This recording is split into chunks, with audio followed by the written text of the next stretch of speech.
Okay, well, the next episode is called Justice, and this one aired on November 7th, 1987. It was written by Worley Thorne, and the story was by Ralph Willis, whose actual name is John Black, and Thorne. And it was directed by James L. Conway. And basically the plot about this one is the Enterprise has just finished a mission where they deposited a colony onto a planet in the Strinad system. And then they went on to a planet called Rubicon III for a possible shore leave. They ran into Rubicon III on their way back from their past mission, and the initial away team reported that the planet is beautiful, and the inhabitants are called the Edo, and they're very warm and friendly. So just to make sure that this is a suitable place for shore leave, Picard orders a second away team to beam down, and he actually invites Wesley to go along on this mission just to see if the shore leave would be suitable for young people as well. Well, they go down there and they receive a very warm greeting. In fact, it turns out that the Edo are quite loving and sensual in how they treat people. So it seems like this would be just a wonderful place to have shore leave. Both men and women are very excited about this opportunity to interact with these natives here. And while they're on this world, they discover that there is actually no crime at all on this planet, and they're shocked by that. Natasha Yar especially is surprised by this, and she wonders what the reason for it is. And when she inquires about what the punishment is if somebody commits a crime, they confess that it is death. And that is the reason why there is no crime on the planet, because even the very smallest infraction would result in death. Now, this is not, it only occurs when the people who are enforcing the laws are in that specific area. So, if you're in an area and the enforcers of the law don't see you, then you aren't killed. But if the enforcers of the law designate that spot for justice to be done, then you are to be executed. So, while they're on the planet, Wesley, who's unaware of this, is playing with some people on the planet his age, and he accidentally falls into a flower bed and breaks some of the plants. And what happens is that he just so happens to be in a spot, of course, where security is watching, and they say they regret to inform him that even though he wasn't aware of the law, that they have to discipline him. And he discovers later that he is to be killed. Well, Picard and the crew obviously have a huge dilemma on their hands, because number one, they're supposed to enforce what they call the Prime Directive, in the fact that they're not supposed to interfere with the rules and customs of other planets. On the other hand, he doesn't want to put Wesley in danger and have him killed by abiding by their wishes. Now, while this is going on, at the same time, a huge structure above the planet suddenly appears by the Enterprise and tells them to leave the sector, because it says that it's aware of what the Enterprise did to the colony and put them on that planet from their past mission, and it seems to be very protective of them. So it seems to also know everything about the Enterprise and the Prime Directive. So this creature, who it turns out the Edo actually worship as a god, intends to destroy the Enterprise if they violate their own Prime Directive. So this ups the ante and the pressure even more so. So Picard has a decision to make, and obviously Wesley's mother, Beverly Crusher, begs for Picard not to let them execute her son. And Picard decides that in the end that he will not let that happen no matter what.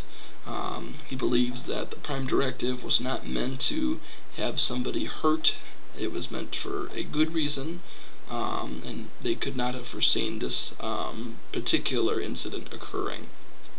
So he decides to beam down and take Wesley with him, and at first they're not able to, but then he realizes it's that entity that's above the planet that's stopping them from beaming back up.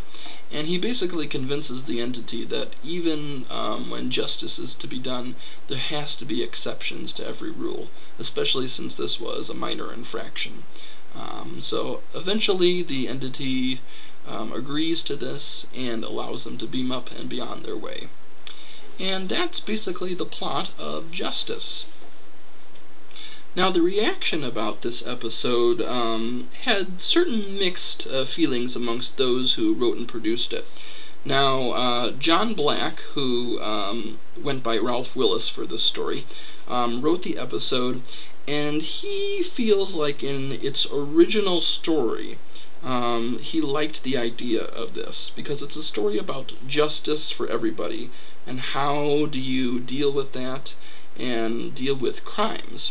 How do you stop it, and what is going to be used as a deterrent to stop people from committing them. So he used an example which I think applies very well today, about terrorism. What do you do if there's a terrorist? Do you kill all the terrorists and anybody who is suspected of being a terrorist? What do you do to deter people from doing it again? Maurice Hurley likes that idea too, just the whole idea of how to control crime. But he felt the actual episode was okay, but it got a little wacky at times. He felt like it was too sexual, really, compared to all the other Star Trek episodes. And it was a little awkward.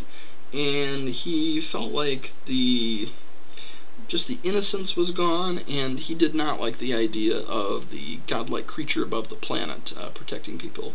It was really more of a machine-type creature which disappeared and appeared within their universe. But he didn't like that idea at all, Maurice Hurley. So, some mixed feelings about it. I also have mixed feelings about it. I think the whole idea, like they were saying, is a very good one. What do you do in terms of justice? And wouldn't that be horrible if the smallest infraction you were killed for it? It certainly would, I think, deter people, but is that really fair? I don't think so. So a great idea for a story. I feel like that they might have been able to do a little bit more with it, but of course this is still the first season, so we have to give them a little grace on this one. But overall, I felt like it was a pretty good episode. Another one where we're slowly seeing Wesley get more and more involved in the missions. You notice this time Picard asked Wesley to be a part of the away team. And pretty soon he's going to be in full uniform here, so that'll be exciting.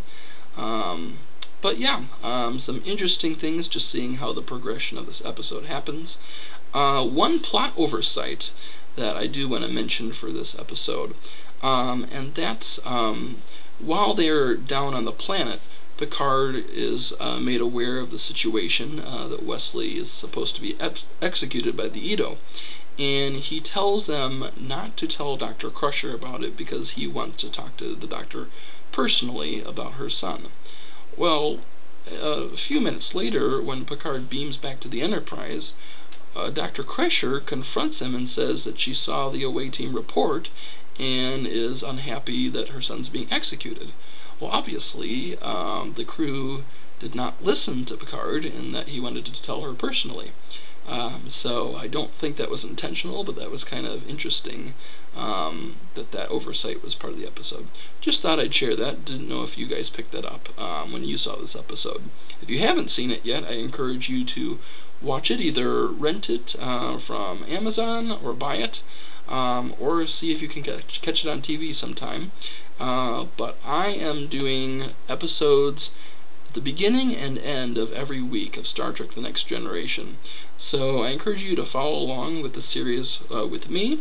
This is a Season 1 episode, and we can just keep on going together as we follow Star Trek The Next Generation once again. Thanks for watching, guys.